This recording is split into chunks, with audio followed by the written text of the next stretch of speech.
വിജയുടെ വിജയം ഇങ്ങനെ തമിഴ്നാട് ആഘോഷിക്കുമ്പോൾ ഇതിനെതിരെ നടൻ പ്രകാശ് രാജ് രംഗത്ത് വരികയാണ്. മിക്ക നടന്മാരും സിനിമാ മേഖലയുമൊക്കെ വിജയെ അഭിനന്ദിക്കുമ്പോഴാണ് വിജയ്ക്കൊപ്പം ഏറ്റവും ഒടുവിൽ സിനിമയായ നായകനിൽ പോലും അഭിനയിച്ച പ്രകാശ് രാജ് പറയുന്നത് തമിഴ്നാട്ടിലെ ജനങ്ങൾക്ക് തെറ്റുപറ്റി എന്ന്.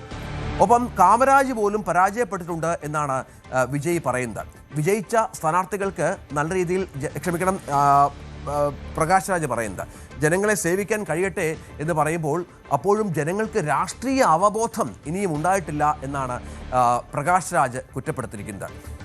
മറ്റൊരു കാര്യം പറയുന്നത് രാഷ്ട്രീയ അവബോധം ഉണ്ടാക്കുന്നവർക്ക് എപ്പോഴും പ്രതിപക്ഷത്ത് ഇരിക്കേണ്ടി വരുമെന്നും അത് തുടരുകയും ചെയ്യുമെന്നാണ് അദ്ദേഹം പറയുന്നത്. പക്ഷേ ഇതിനെതിരെ പ്രകാശ് രാജിനെതിരെ വലിയ വിമർശനം തമിഴ്നാട്ടിൽ നിന്നും ഉയരുന്നുണ്ട്. കർണാടകയിൽ താമസിക്കുന്ന തമിഴിനല്ലാത്ത നിങ്ങൾ എന്തിനാണ് തമിഴ്നാട്ടിലെ രാഷ്ട്രീയത്തിൽ ഇടപെടുന്നത് എന്നാണ് ചോദിക്കുന്നത്. നേരത്തെ പറഞ്ഞതുപോലെ ജനനായകനിൽ വിജയ്ക്ക് ഒപ്പം അഭിനയിച്ച ആൾ കൂടിയാണ് പ്രകാശ് രാജ്. പക്ഷേ അദ്ദേഹം വിജയ് വിരുദ്ധ നിലപാട് തമിഴ്നാട്ടിൽ സ്വീകരിക്കുകയാണ്.